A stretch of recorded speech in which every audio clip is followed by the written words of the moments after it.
Proton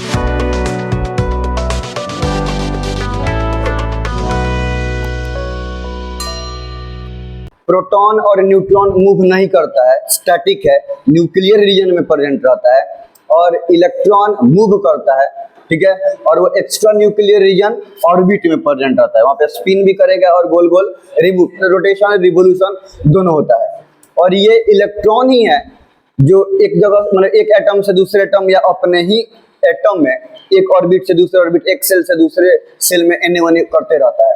बात यह है कि मतलब चूंकि बात यह है कि एटम के द्वारा मतलब बहुत ही वीकर फोर्स ऑफ अट्रैक्शन से इलेक्ट्रॉन बाइंडेड रहता है। इसीलिए थोड़ा सा कुछ एनर्जी अगर हम लगाते हैं, थोड़ा सा एनर्जी में इलेक्ट्रॉन एक सेल से दूसरे सेल में या खुद अपने एटम को छोड़कर एक एटम से दूसरे एटम में मूव कर जाता है, तो वीकर फोर्स ऑफ अट्रैक्शन से हेल्ड करने चलते हैं। जबकि जो प्रोटॉन है वो वीकर आपस में जो वो सबका फोर्स ड्यू टू चार्ज है उसके द्वारा तो वो वहां पे है ही है, साथ में स्ट्रॉन्गर न्यूक्लियर फोर्स लगता है प्रोटॉन पे और इसीलिए प्रोटॉन इधर से उधर नहीं करता है। लेकिन ये स्ट्रॉन्गर न्यूक्लियर फोर्स इलेक्ट्रॉन पर नहीं लगता है, तो वीक फोर्स होने के चलते आराम से इलेक्ट्रॉन इजीली एक जगह से दूसरे जगह पे, एक सेल से दूसरे सेल थोड़ा सा एनर्जी डाल दें, एक सेल से दूसरे सेल या एक एटम से दूसरे एटम में चला जाएगा, ठीक है। तो इसके बारे में बात कर रहे थे। उसके बाद हम लोग देखे थे लोग कि जितना के बारे में अब हम लोग घटना पढ़ने जा रहे हैं, फेनोमेना पढ़ने जा रहे हैं, वो सब इलेक्ट्रॉन, वो फ्री इलेक्ट्रॉन्स के चलते ही होगा। वो चाहे इलेक्ट्रोस्टैटिक की बात करें तो इलेक्ट्रोस्टैटिक का मतलब इलेक्ट्रॉन अगर रेस्ट स्टेट में है तो वो पढ़ेंगे इलेक्ट्रोस्टैटिक में। मतलब अगर इलेक्ट्रॉन मूव कर रहा है तो इलेक्ट्रोडायनेमिक, ये एक ब्रांच ऑफ फिजिक्स है इलेक्ट्रोडायनेमिक। तो इलेक्ट्रोडायनेमिक में अब उसमें भी इलेक्ट्रॉन जो मूव करेगा, चार्ज जो उसमें मूव करेंगे वो दो तरीका से, या तो कांस्टेंट वेलोसिटी से मूव करेगा या तो एक्सेलरेशन से। तो कांस्टेंट वेलोसिटी से मूव करेगा तो हो जाएगा अपने सराउंडिंग में इलेक्ट्रिक फील्ड प्रोड्यूस करेगा, वो करंट में पढ़ेंगे हम लोग, इलेक्ट्रिसिटी में पढ़ेंगे। और अगर एक्सेलरेट कर रहा है, एक्सेलरेट करते हुए मूव कर रहा है तो इलेक्ट्रिक फील्ड भी प्रोड्यूस करेगा और मैग्नेट, तो इलेक्ट्रोमैग्नेटिज्म में आदमी, इसको इलेक्ट्रोमैग्नेटिक इंडक्शन। खैर बात की बात है। तो ये सब कुछ बेसिक एजेंडा था जिसके बारे में हम लोग डिस्कस कर रहे थे। अब ध्यान से बात समझो, इलेक्ट्रॉन और चार्ज बेसिकली लोग दोनों को एक ही चीज समझता है। बात समझ रहा है? अगर हम बोले कि किसी चीज की लंबाई, जैसे मान लो बोले कि मेरे पास एक लकड़ी है जिसका लंबाई 10 फीट है, बस तो लकड़ी में और लंबाई में क्या अंतर है? लकड़ी एक ऑब्जेक्ट है और लंबाई उसका प्रॉपर्टी है। हाँ मतलब क्वांटिटी, लेंथ एक क्वांटिटी है ना, फिजिकल क्वांटिटी है जिसके द्वारा हम मेजर कर रहे हैं कि इसका लेंथ कितना है। तो लकड़ी एक ऑब्जेक्ट है और लेंथ उसका एक प्रॉपर्टी है कि 10 फीट है कि 5 फीट है कि 15 फीट है, जितना भी है। तो वैसा ही है electron, proton, neutron subatomic particles है और जो चार्ज है वो फिजिकल क्वांटिटी है। बात समझ रहा है? जैसे लेंथ एक क्वांटिटी, एक प्रॉपर्टी हो गया, एरिया एक प्रॉपर्टी हो गया मेजरमेंट के लिए, वॉल्यूम एक प्रॉपर्टी हो गया, ये बात समझ में आ रहा है? वैसे ही चार्ज भी किसी भी चीज का प्रॉपर्टी है कि कोई चीज पॉजिटिवली चार्ज है या निगेटिवली चार्ज है या न्यूट्रल है, मतलब उसमें एक्स्ट्रा चार्ज प्रेजेंट नहीं है, तो पॉजिटिव या निगेटिव कुछ भी। तो चार्ज किसी भी ऑब्जेक्ट का प्रॉपर्टी है और electron, proton, neutron subatomic particles है जिससे एटम बना हुआ है। हाँ, ये अलग बात है। अब प्रॉपर्टी पे जाएं, क्यों बोले हैं कि लकड़ी 10 फीट है, बोले है ना, वैसे ही अब प्रॉपर्टी वाइज जाए तो इलेक्ट्रॉन निगेटिवली चार्ज्ड होता है। इलेक्ट्रॉन का प्रॉपर्टी होता है कि वो निगेटिवली चार्ज होता है, उस पर निगेटिव चार्ज होता है, वो निगेटिव, इसलिए बोलते हैं इलेक्ट्रॉन को निगेटिवली चार्ज्ड पार्टिकल्स। जो प्रोटॉन होता है पॉजिटिवली चार्ज्ड पार्टिकल्स है, तो प्रोटॉन है सबएटॉमिक पार्टिकल्स, अब प्रॉपर्टी उसका चार्ज वाइज नेचर है कि वो पॉजिटिवली चार्ज्ड है। ये बात समझ में आ रहा है? अब खैर इतना हमको पता है कि अब वैसे बेसिक ही लेते हैं, ट्रेडिशनल है कि एक इलेक्ट्रॉन पे कंसीडर करते हैं कि एक निगेटिव चार्ज है और एक प्रोटॉन पे कंसीडर करते हैं कि एक पॉजिटिव चार्ज है। लेकिन कोई भी ऑब्जेक्ट निगेटिवली चार्ज्ड या पॉजिटिवली चार्ज होता है सिर्फ और सिर्फ फ्लो ऑफ इलेक्ट्रॉन के चलते। किसके फ्लो के चलते? क्योंकि हमको पता है कि किसी भी एटम में प्रोटॉन का फ्लो होता है क्या, नहीं होता है, बहुत बहुत डिफिकल्ट है ना। तो न्यूक्लियस टूटेगा, न्यूक्लियस से निकल के प्रोटॉन का फ्लो होना मतलब थोड़ा सा डिफिकल्ट बात है। इजी बात क्या है, इलेक्ट्रॉन का फ्लो होना। तो कोई भी पार्टिकल्स और चार्ज आएगा, पॉजिटिव चार्ज आएगा या निगेटिव चार्ज आएगा, दोनों के लिए ही कौन रेस्पॉन्सिबल होता है, प्रोटॉन या इलेक्ट्रॉन? इलेक्ट्रॉन। अब अगर किसी ऑब्जेक्ट पर इलेक्ट्रॉन आता है तो वो निगेटिवली चार्ज हो जाएगा, और किसी ऑब्जेक्ट से इलेक्ट्रॉन जाता है तो वो पॉजिटिवली चार्ज हो जाएगा। देखो शुरू में हम बोल रहे हैं कि कोई ऑब्जेक्ट चार्ज नहीं है, इसका मतलब ये नहीं है कि उसके ऊपर कोनो चार्ज नहीं है। कोई ऑब्जेक्ट अगर हम बोल रहे हैं न्यूट्रल है, इसका मतलब ये है कि उस पे जितना पॉजिटिव चार्ज है उतना ही निगेटिव चार्ज है, और दोनों एक दूसरे के इम्पैक्ट को क्या किया है कि बैलेंस कर लिया है, नहीं। लेकिन अगर बोल रहे हैं कि पॉजिटिव चार्ज है, मतलब उस पे एक्स्ट्रा पॉजिटिव चार्ज प्रेजेंट है। बात समझ रहा है? अगर हम बोल रहे हैं कि +2 मतलब इसमें चार्ज +2 चार्ज है, इसका मतलब ये नहीं कि इसमें 2 पॉजिटिव चार्ज है। जितना इलेक्ट्रॉन उतना प्रोटॉन तो है ही है, उसके जितना उस पे इलेक्ट्रॉन है उतना प्रोटॉन के अलावा एक्स्ट्रा 2 प्रोटॉन है। ये बात समझ आ रहा है? और हम बोले कि मतलब कोई चीज मैग्नीशियम डबल पॉजिटिव या क्लोरीन एक निगेटिव, अगर हम बोले क्लोरीन एटम एक निगेटिव, इसका मतलब क्या हुआ कि ऐसा नहीं कि क्लोरीन पर एक निगेटिव चार्ज है, क्लोरीन पर जितना पॉजिटिव चार्ज है उतना निगेटिव चार्ज तो है ही है, उसके अलावा एक और निगेटिव चार्ज है, तो एक और एक्स्ट्रा उस पे इलेक्ट्रॉन है। चार्ज होने का मतलब ये हुआ। और कोई ऑब्जेक्ट पॉजिटिव या निगेटिव चार्ज हो रहा है तो फ्लो ऑफ इलेक्ट्रॉन के चलते हैं, इन्हें प्रोटॉन के चलते ना। इलेक्ट्रॉन आएगा तो निगेटिवली चार्ज हो जाएगा, इलेक्ट्रॉन जाएगा तो पॉजिटिवली चार्ज हो जाएगा। ठीक है, ये बेसिक बात है। तो अब हम लोग बात कर रहे थे थोड़ा बहुत चार्ज के बारे में। तो देखो इतना तो अब हम बता चुके हैं कि चार्ज किसी भी ऑब्जेक्ट का प्रॉपर्टी है जिससे उस ऑब्जेक्ट के इलेक्ट्रिक या मैग्नेटिक बिहेवियर के बारे में पता चलता है। बात समझ रहा है? कि चार्ज के चलते ही, अब आगे बात करेंगे कैसे, अब तो हम इसी चीज में घुस ही रहे हैं, नहीं तो ये चीज के बारे में अब हम लोग को पढ़ना ही है। तो किसी भी ऑब्जेक्ट पे कितना चार्ज प्रेजेंट है, पॉजिटिव या निगेटिव पूछो, तो चार्ज के चलते ही किसी भी ऑब्जेक्ट के इलेक्ट्रिक या मैग्नेटिक बिहेवियर के बारे में हम लोग को पता चलता है। चार्ज वो प्रॉपर्टी है। ये बात समझ में आ रही है? देखो चार्ज के चलते मतलब चार्ज से जनरली कैसे पता चलेगा चार्ज? इलेक्ट्रिक फील्ड में चार्ज का बिहेवियर जो होता है, अगर इलेक्ट्रिक फील्ड मान लो कि इधर से इधर की तरफ इलेक्ट्रिक फील्ड है, ठीक है, तो अब इलेक्ट्रिक फील्ड इधर से इधर की तरफ है, तो अगर हम यहाँ पे पॉजिटिव चार्ज रखेंगे, पॉजिटिव प्रोटॉन को मान लो रख देते हैं या कोई भी पॉजिटिवली चार्ज पार्टिकल्स को, तो वो पॉजिटिवली चार्ज पार्टिकल इन्हें भाग जाएगा, इलेक्ट्रिक फील्ड वो अपने डायरेक्शन में इससे फोर्स लगाएगा तो इन्हें भाग जाएगा। कोई निगेटिवली चार्ज पार्टिकल को रखेंगे तो इलेक्ट्रिक फील्ड इस निगेटिवली चार्ज पार्टिकल पे फोर्स लगाएगा, लेकिन जिस डायरेक्शन में वो मूव कर रहा है उसके अपोजिट डायरेक्शन में, है ना। तो वो तो इलेक्ट्रिक फील्ड है इस डायरेक्शन में, तो निगेटिवली चार्ज पार्टिकल भागेगा इस डायरेक्शन में। और अगर कोई चार्ज है, जैसे मान लो कि न्यूट्रॉन, उस पर तो सब बराबर है, उस पर तो कोई चार्ज नहीं है, तो वो ना ही एने जाएगा यहाँ ही एने जाएगा। तो कोई ऑब्जेक्ट को रखने पर ना ही वो इलेक्ट्रिक फील्ड के डायरेक्शन में जा रहा है और ना ही उसके अपोजिट डायरेक्शन में जा रहा है, तो हम समझ जाएंगे ये ना ही पॉजिटिवली चार्ज है और ना ही निगेटिवली चार्ज है, ये न्यूट्रल है ना। तो चार्ज से हम लोग को तब ये भी पता चल सकता है कि इलेक्ट्रिक फील्ड में वो कैसा बिहेव करेगा, या इलेक्ट्रिक फील्ड में वो कैसा बिहेव कर रहा है वाइस वर्सा, इससे पता चल जाएगा कि उस पे कौन सा चार्ज है। अगर वो इलेक्ट्रिक फील्ड के डायरेक्शन में भाग रहा है माने कौन सा चार्ज है, पॉजिटिवली चार्ज है।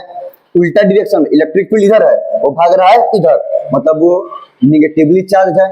और इलेक्ट्रिक फील्ड पढ़ेंगे, इलेक्ट्रिक फील्ड के बारे में अब तुरंत अब आ ही रहे हम लोग उस सब चीज पे। अब अगर इलेक्ट्रिक फील्ड में रखने पर वो ना ही इन्हें जा रहा है ना ही इन्हें जा रहा है, वहीं पे है, मतलब वो चार्ज वो न्यूट्रल है, वो चार्ज नहीं है। ठीक है, तो अब चार्ज के बारे में एक तो पता चलेगा कि चार्ज एक फिजिकल क्वांटिटी है, समझ में आ रहा है ना, प्रॉपर्टी है। तो चार्ज एक फिजिकल क्वांटिटी है। चार्ज का एसआई यूनिट होता है कूलम। चार्ज को जनरली हम लोग ई से रिप्रेजेंट करते हैं और नेट चार्ज को क्यू से रिप्रेजेंट, मतलब टोटल सब मिलकर रिजल्टेंट कितना चार्ज है, तो ये इंडिविजुअल चार्ज को ई से, स्मॉल ई से रिप्रेजेंट करते हैं, है ना। आगे पढ़ेंगे कि एक ई, तो एक चार्ज का यूनिट, मतलब एक ई बराबर होता है 1.6 into 10 to the power -19 coulomb. Charge का ऐसा यूनिट कूलम ही है ना, चार्ज को कूलम कैपिटल सी से रिप्रेजेंट करते हैं, ठीक है। कूलम साइंटिस्ट का नाम था। अब चार्ज दो टाइप्स का होता है, जो हमको पता है पहले से, कॉन्वेक्शन मतलब कन्वेंशन से। चार्ज दो टाइप्स का होता है, एगो पॉजिटिव चार्ज और दूसरा निगेटिव चार्ज। ये तो पता वाला बात है। नया बात एक चीज तुम लोग को ये पता चलेगा कि चार्ज अगर क्वांटिटी है, बताया भी कि फिजिकल क्वांटिटी है, तो स्केलर क्वांटिटी है। स्केलर क्वांटिटी का मतलब सिर्फ मैग्नीट्यूड होगा, डायरेक्शन नहीं होगा। इसका डायरेक्शन नहीं होता है, मतलब सिर्फ मैग्नीट्यूड, और वो भी कितना मैग्नीट्यूड, अभी बोल रहे हैं कि एक चार्ज का मतलब 1.6 into 10 to the power -19 coulomb. अब जो चार्ज है उतना सब गुना कर दो, नेट चार्ज क्या होगा कि हमको निकल जाएगा। पॉजिटिव चार्ज है तो प्लस 1.6 इंटू उतना उतना, और निगेटिव चार्ज है तो -1.6 इंटू इतना इतना। यहाँ तो कोई दिक्कत, पॉजिटिव या निगेटिव उसके प्रॉपर्टी को बताएगा, समझ में रहा है। तो हम लोग क्या देख लो, तीसरा बात कि चार्ज स्केलर क्वांटिटी है। अब नेक्स्ट बात ये हो जाएगा, स्केलर क्वांटिटी मतलब समझ में आ गया, डायरेक्शन नहीं है। नेक्स्ट बात ये होगा कि अगर नेचर वाइज जाए, ये भी पहले से तुम लोगों को पता ही होगा कि सेम चार्ज एक दूसरे को रिपेल करता है और अपोजिट चार्ज एक दूसरे को अट्रैक्ट। पॉजिटिवली चार्ज पार्टिकल्स एक दूसरे को क्या करेगा, रिपेल। Negative charge repel. लेकिन एगो पॉजिटिव चार्ज हो और एगो निगेटिव चार्ज हो, वो एक दूसरे को क्या करेगा, नेक्स्ट इंपॉर्टेंट बात यह है कि चार्ज क्वांटाइज्ड, लाइक एक आइसोलेटेड सिस्टम में चार्ज क्वांटाइज होता है। क्वांटाइज का मतलब इंटेजर के मल्टीपल में होता है। इंटेजर का मल्टीपल मतलब एगो चार्ज, दूगो चार्ज, चार गो चार्ज, 10 गो, 20 गो, 100 गो चार्ज, ऐसे कुछ करके होता है। फ्रैक्शन में या डेसिमल में अगर हम लोग आदमी को गिने तो आदमी का गिनती भी इंटीग्रल मल्टीपल है। अगर हम गिनते थे 100 गो आदमी, 1 लाख आदमी, 10,000 आदमी, 2 गो आदमी, 4 गो आदमी, 5 आदमी, ऐसा ही ना। अगर हम बोले 3.5 गो आदमी, 3.25 गो आदमी, इसका कौन मतलब हुआ? ऐसा हो सकता है? नहीं हो सकता है। तो कैसे, जैसे कि ये सब गिनती क्या है, इंटीग्रल मल्टीपल है, तो वैसे ही चार्ज भी क्या है कि इंटीग्रल मल्टीपल है। एगो चार्ज, 2 गो चार्ज, 10 गो चार्ज, 1 लाख चार्ज, ऐसे हम क्या करेंगे कि काउंट करेंगे, मतलब इंटीजर के मल्टीपल में काउंट करेंगे, डेसिमल या फ्रैक्शन के मल्टीपल में काउंट नहीं करेंगे। और सबसे इंपॉर्टेंट बात जो शायद तुम लोग को पता होगा कि किसी भी आइसोलेटेड सिस्टम में, ये तो बोल दिया कि चार्ज क्या है कि क्वांटाइज्ड है, और कहीं पर भी कोई आइसोलेटेड सिस्टम में कोई न्यू चार्ज को क्रिएट भी नहीं किया जा सकता है, और ना ही क्रिएट, जो चार्ज ऑलरेडी पहले से मौजूद है उसको डिस्ट्रॉय किया जा सकता है। चार्ज नेचर कंजर्व्ड होता है, मतलब जितना चार्ज प्रेजेंट है उतना ही चार्ज क्या होगा कि प्रेजेंट रहेगा। तो चार्ज क्या है, कंजर्व्ड होता है। Charge can neither be created nor be destroyed. तो ये कुछ फंडामेंटल प्रॉपर्टीज हो गया किस चीज के बारे में, चार्ज के बारे में। अब इतना बात लिख लिया जाए, ठीक।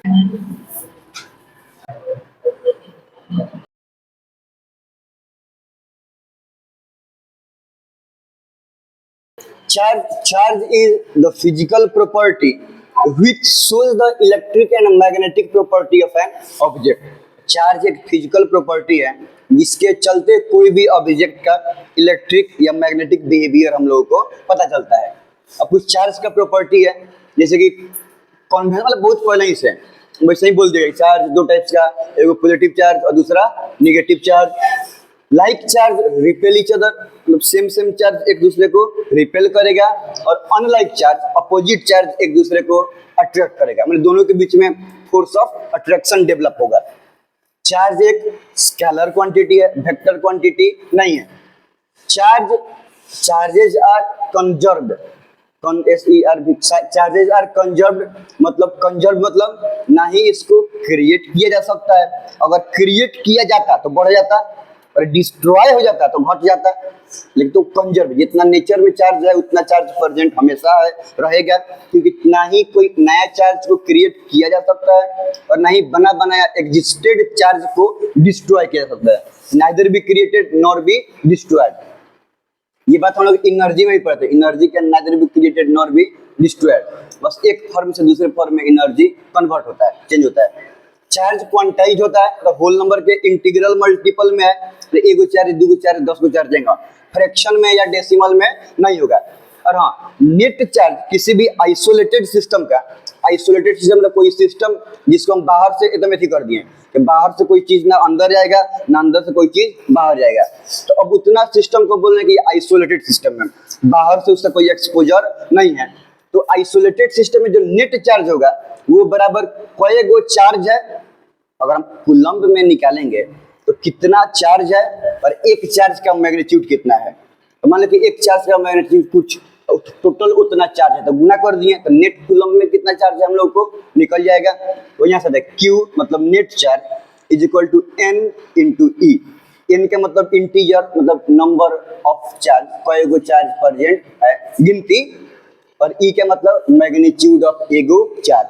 अब हम लोग क्या पढ़ेंगे, चार्ज का यूनिट क्या, कूलम्ब। तो कूलम्ब में एक चार्ज का कितना होता है value, 1.6 into 10 to the power minus 19 coulomb. अगर हम कहें कोई सिस्टम में एगो चार्ज है मतलब कितना कूलम्ब चार्ज हुआ, एगो चार्ज है मतलब कितना चार्ज हुआ, 1.6 into 10 to the power minus 19 coulomb. हम लोग कहीं सिस्टम में दो चार्ज है मतलब 2 से मल्टीप्लाई कर देंगे, 3.2 into 10 to the power minus 19, 3 गो चार्ज है, 4.8 into 10 to the power minus ना 5 गो चार्ज, 6 गो चार्ज, ऐसे ही हम क्या करेंगे, टोटल कई गो चार्ज है ई से मल्टीप्लाई कर देंगे, एक चार्ज के वैल्यू से मल्टीप्लाई कर देंगे, नेट चार्ज हम लोगों को निकल जाएगा। ये तो बात अभी बताया ना कि पॉजिटिव या नेगेटिव चार्ज इलेक्ट्रॉन के फ्लो के चलते होता है। हाँ, अब कोई भी ऑब्जेक्ट को चार्ज कैसे किया जाता है ये तो समझ में आ गया कि इलेक्ट्रॉन के फ्लो के चलते होता है, प्रोटॉन में कहीं इसका कोई कंट्रीब्यूशन नहीं है। अब चार्ज कैसे होता है, इसका 3 गो मेथड है, मेथड बहुत सारा है, तो बेसिकली 3 हम मेथड पढ़ते हैं। एक कंडक्शन, मतलब एक ऑब्जेक्ट को दूसरे ऑब्जेक्ट में फिजिकल कांटेक्ट करके, कोई एक चार्ज ऑब्जेक्ट है कोई एक अनचार्ज ऑब्जेक्ट है, फिजिकल कांटेक्ट किए तो चार्ज ऑब्जेक्ट भी अनचार्ज हो जाएगा, सॉरी अनचार्ज ऑब्जेक्ट भी चार्ज हो जाएगा, उस मेथड को बोलते हैं कंडक्शन।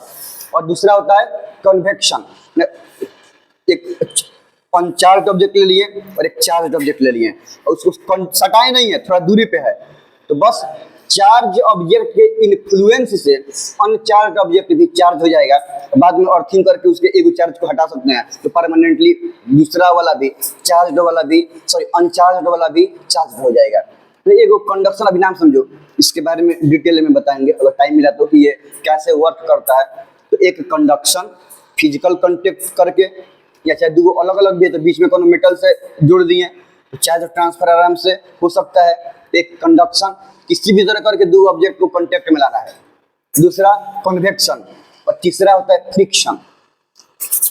तो फ्रिक्शन के चलते एनर्जी मिलता है और वो एनर्जी के चलते एक ऑब्जेक्ट इलेक्ट्रॉन को लूज करेगा और दूसरा इलेक्ट्रॉन को गेन करेगा। ध्यान से, जो ऑब्जेक्ट इलेक्ट्रॉन को लूज किया वो पॉजिटिवली चार्ज हो जाएगा और वो इलेक्ट्रॉन जहाँ पे चला गया फ्रिक्शन करेंगे तो एगो से दूसरा पे जाएगा, दूसरा जिस पर इलेक्ट्रॉन जाएगा वो हो जाएगा, शुरू में दोनों न्यूट्रल है, अब बाद में एक हो गया पॉजिटिवली चार्ज और एक हो गया उतना ही मैग्नीट्यूड का निगेटिवली चार्ज।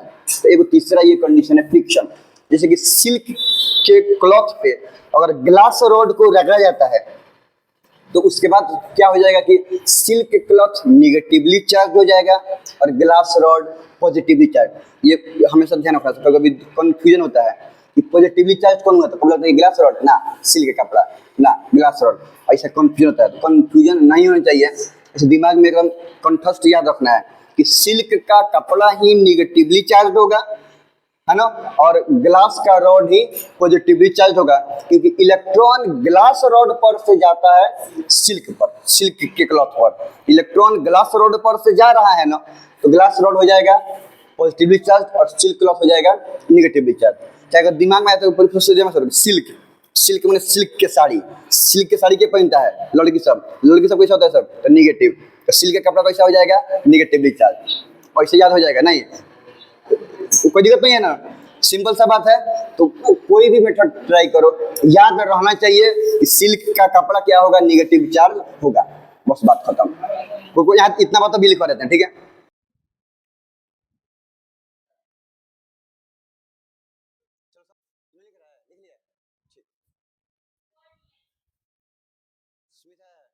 ये तो बात पहले ही बता चुके हैं कि कोई भी ऑब्जेक्ट पर चार्ज आता है प्रोटॉन के चलते नहीं, इलेक्ट्रॉन के फ्लो होने के चलते। अगर इलेक्ट्रॉन उसमें से बाहर जाएगा तो वो पॉजिटिवली चार्ज हो जाएगा, क्योंकि अब एक्स्ट्रा प्रोटॉन हो जाएगा।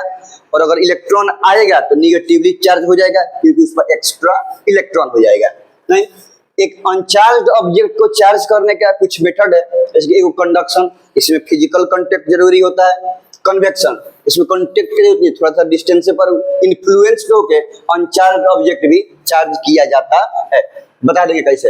एक फ्रिक्शन, जब दो ऑब्जेक्ट को हम रगड़े इसे फ्रिक्शन करेंगे तो फ्रिक्शन करने से एनर्जी एक्वायर करेगा, और वो एनर्जी को ऑब्टेन करके एक ऑब्जेक्ट इलेक्ट्रॉन को लूज करेगा और दूसरा इलेक्ट्रॉन को गेन करेगा।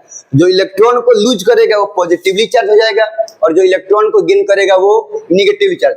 During friction between two object, one lose its electrons, एक इलेक्ट्रॉन को लूज करता है, वाइल दूसरा गेन इट, इलेक्ट्रॉन को क्या करेगा, गेन करेगा। जैसे कि एग्जांपल में during rubbing of glass rod and silk cloth, ये ग्लास रॉड को सिल्क क्लॉथ को अगर रब किया जाएगा तो glass rod becomes positively charge, glass rod क्या हो जाएगा, पॉजिटिवली चार्ज, और सिल्क क्लॉथ हो जाएगा निगेटिवली चार्ज। सिल्क क्लॉथ पे निगेटिव चार्ज आ जाएगा।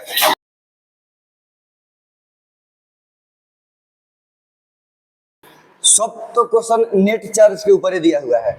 नहीं, लास्ट क्लास में हम लोग पढ़े थे लोग net charge Q is equal to NE, यही है ना।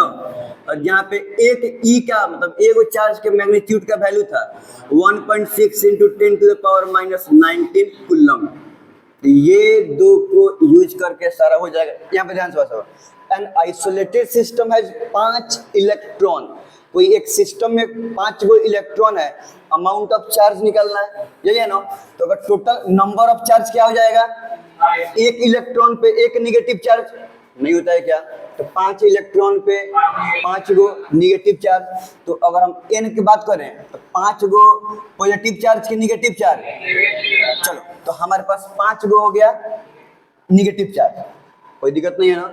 तो n हो गया 5, E माइनस मैंने E चार्ज से रिप्रेजेंट करता है, E प्लस मैंने पॉजिटिव चार्ज, E माइनस मैंने निगेटिव चार्ज। अब ध्यान से बात समझो, हम लोगों को E का वैल्यू पता है 1.6 into 10 to the power minus 19 coulomb, यही है ना। और तो फॉर्मूला पता है, Q ना निकालना है। अब देखो Q इज इक्वल टू क्या होता है, NE होता है ना, और N कितना है, 5 गो निगेटिव चार्ज नहीं है क्या, तो 5 इंटू E निगेटिव चार्ज है ना, तो minus 1.6 into 10 to the power minus 19 coulomb, यही होगा ना। तो 16 पचे 85 minus 8, 16 85 8.0 into 10 to the power minus 19 coulomb. ये हो गया हमारा किस चीज का वैल्यू, Q का वैल्यू। कोई दिक्कत है क्या।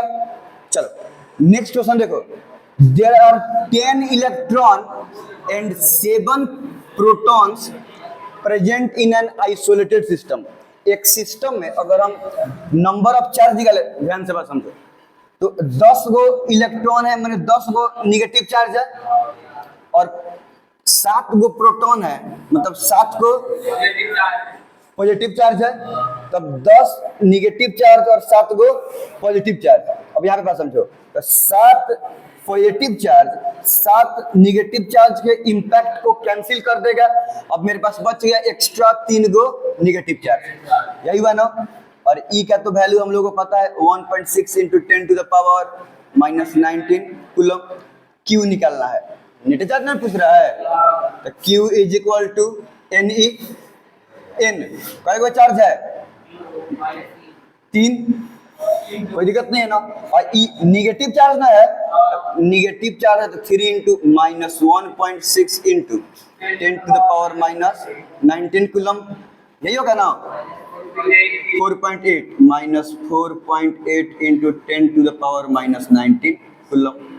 हुआ कि नहीं हुआ? देखो अगर हम इसमें देखें तो ये जस्ट उसका उल्टा है। ये सिस्टम में 10 इलेक्ट्रॉन और 14 प्रोटॉन है। तो अगर n निकालना है 10 इलेक्ट्रॉन का माने 10 गो निगेटिव चार्ज, 14 गो प्रोटॉन का माने 14 गो पॉजिटिव चार्ज। कोई दिक्कत? अब यहाँ पे देखो 10 गो निगेटिव चार्ज 10 गो पॉजिटिव चार्ज के इंपैक्ट को कैंसिल कर देगा, तो हमारा नेट बच गया 4 गो पॉजिटिव चार्ज, यही बचा ना। अब ई का तो वैल्यू पता है 1.6 into 10 to the power minus 19 coulomb. देखो अगर ये प्लस ई रहेगा तो प्लस लिखेंगे और माइनस ई रहेगा तो माइनस लिखेंगे। ठीक है, हम लोग को क्या निकालना है? क्यू निकालना है। अब देखो पता है ना Q is equal to N E, यही होता है ना। तो नंबर ऑफ चार्ज 4 गो है, पॉजिटिव चार्ज है तो प्लस मतलब खाली 1.6 से लिख देते हैं माइनस 19 कूलम। इस 16 चौके 64 होता है ना, 6.4 into 10 to the power minus 19 coulomb. ये हो गया हमारा क्यू का वैल्यू। चलो पहले इतना बना लो फिर ये दोनों बना देते हैं। बोलो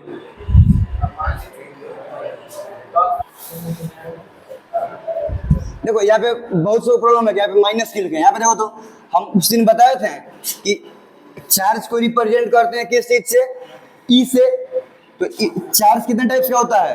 2 टाइप्स का, एगो पॉजिटिव चार्ज और दूसरा। अब ऐसे लिखो चाहे हम पॉजिटिव चार्ज को ऐसे और नेगेटिव चार्ज को ऐसे लिखते हैं, उससे कोई फर्क नहीं पड़ता है। अब अगर चार्ज का वैल्यू हम लोग को पता है ना, तब अगर पॉजिटिव चार्ज की बात करेंगे तो ये plus 1.6 into 10 to the power minus 19 coulomb, और नेगेटिव चार्ज की बात करेंगे तो minus 1.6 into 10 to the power minus 19 coulomb. यही होता है ना। अब इसी तरीका से हम क्या करेंगे कि इसको आगे फर्दर क्वेश्चन में यूज किए हैं। अब यहाँ पे देखो नेट चार्ज 5 गो क्या है? इलेक्ट्रॉन। 5 गो इलेक्ट्रॉन है ना, तो इलेक्ट्रॉन का मतलब 5 गो, तो 5 निगेटिव चार्ज हुआ और निगेटिव चार्ज है इसीलिए 5 into minus 1.6 into 10 to the power minus 19। यहाँ पे देखो 10 इलेक्ट्रॉन और 7 प्रोटॉन, तो यहाँ से नेट आया है 3 गो निगेटिव चार्ज, 10 गो निगेटिव चार्ज और 7 गो पॉजिटिव चार्ज। तो यहाँ से क्या आया है? 3 गो निगेटिव चार्ज, इसलिए 3 इंटू निगेटिव चार्ज है ना, देखो वहां पे minus 1.6 into 10 to the power minus 19। और यहाँ पे देखो 10 गो निगेटिव चार्ज और 14 गो, तो अब यहाँ से 10 गो से 10 गो कैंसिल, बच गए 4 गो क्या? Positive charge. यहाँ पे 4 into plus 1.6 into 10 to the power minus 19 लिखे हैं। तो यहाँ पे जो प्लस या माइनस चार्ज का वैल्यू पुट किए हैं वो इस बात पे पुट किए हैं कि नेट चार्ज हमारा पॉजिटिव चार्ज है या फिर नेगेटिव चार्ज। अगर पॉजिटिव चार्ज है तो प्लस 1 जो चार्ज है उतना, इंटू अगर वो पॉजिटिव चार्ज है तो plus 1.6 into 10 to the power minus 19 coulomb, और अगर जो चार्ज है उतना, इंटू अगर उतना नेगेटिव चार्ज है तो minus 1.6 into 10 to the power minus 19। Simple सा बात है, और कैलकुलेट करके कूलम में वैल्यू हम पुट कर देंगे, कोई दिक्कत? आगे देखो यहाँ पे find the number of electron. हमको नंबर पता करना है किस चीज का? इलेक्ट्रॉन का, मतलब निगेटिव चार्ज का। वो तो खैर आगे पता चलेगा। प्रेजेंट इन इतना कूलम ऑफ चार्ज, कोई सिस्टम का हमको नेट चार्ज दे दिया है, वो उतना कूलम दिया है तो नेट चार्ज है minus 3.2 into 10 to the power minus 18 coulomb. और ई का तो वैल्यू पता है सब किसी को? नहीं पता है क्या? 1.6 into 10 to the power minus 19 coulomb, यही होता है ना। तो हमको इलेक्ट्रॉन पता करना है नंबर ऑफ, और इलेक्ट्रॉन पे कैसे चल रहा है? पॉजिटिव के नेगेटिव? नेगेटिव। तो ई नेगेटिव का अब समझ सकता था, ई नेगेटिव का हो जाएगा minus 1.6 into 10 to the power minus 19, यही होगा ना। अब आगे चलो, Q is equal to N E. बोलो नेट चार्ज दिया है, ई का वैल्यू पता है, हमको निकालना क्या है? एन। इसको इधर भेजेंगे तो एन इज इक्वल टू क्या हो गया? Q बाई ई। ई इधर आ जाएगा तो बाई ई हो जाएगा कि नहीं हो जाएगा? तो एन इज इक्वल टू कितना हो गया? Q बाई ई।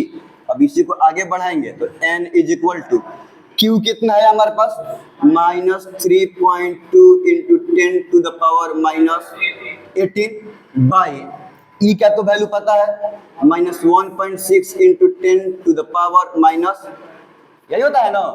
चलो ये माइनस माइनस कैंसिल, अब ये तो 2 जा कट जाएगा, अब 2 इंटू 10⁻⁻18, यही है ना। अब -19 ऊपर जाएगा तो क्या हो जाएगा, +19, तो इंटू 10⁻+19 नहीं होगा क्या।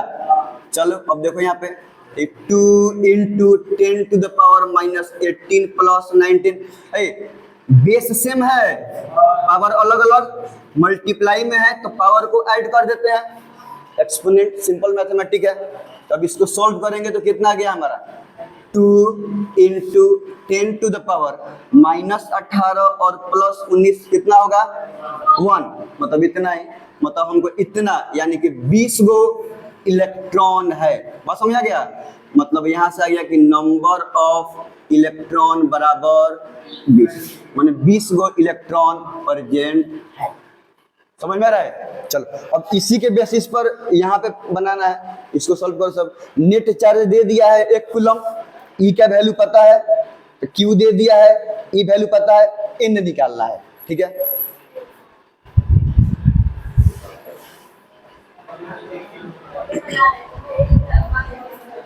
देखो पे नेक्स्ट क्वेश्चन है, find the number of charge present in कितना, 1 कूलम। तो 1 कूलम हो गया हमारा जो सिस्टम है उसका नेट चार्ज, तो Q is equal to 1 coulomb.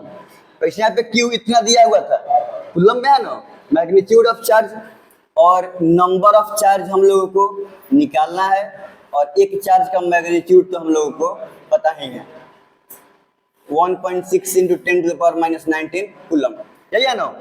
बस बात वही है, Q is equal to NE।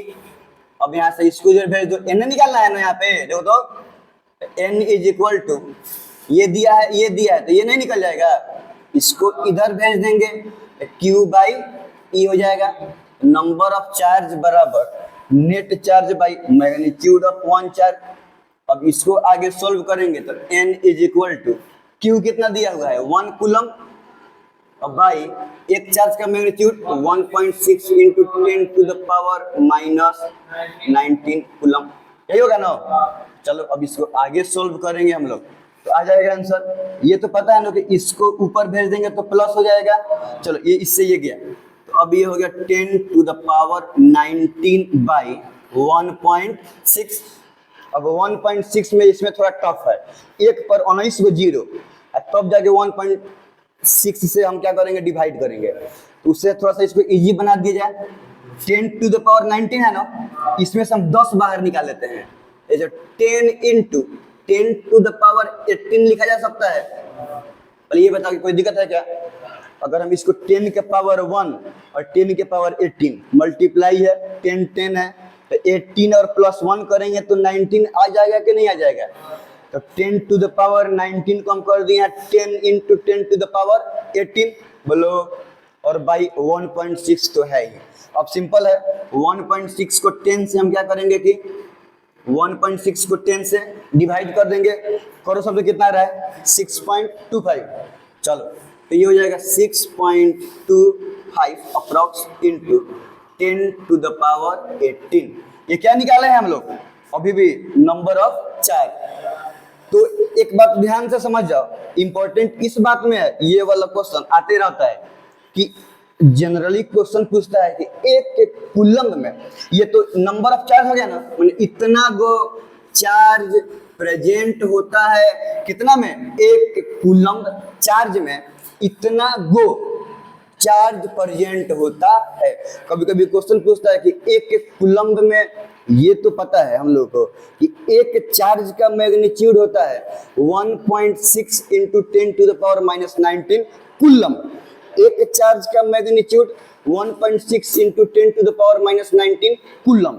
लेकिन एक कूलम में, एक चार्ज में इतना कूलम, लेकिन एक कूलम में कई गो चार्ज, तो एक कूलम में इतना गो चार्ज 6.25 इंटू 10⁻⁻18 गो चार्ज।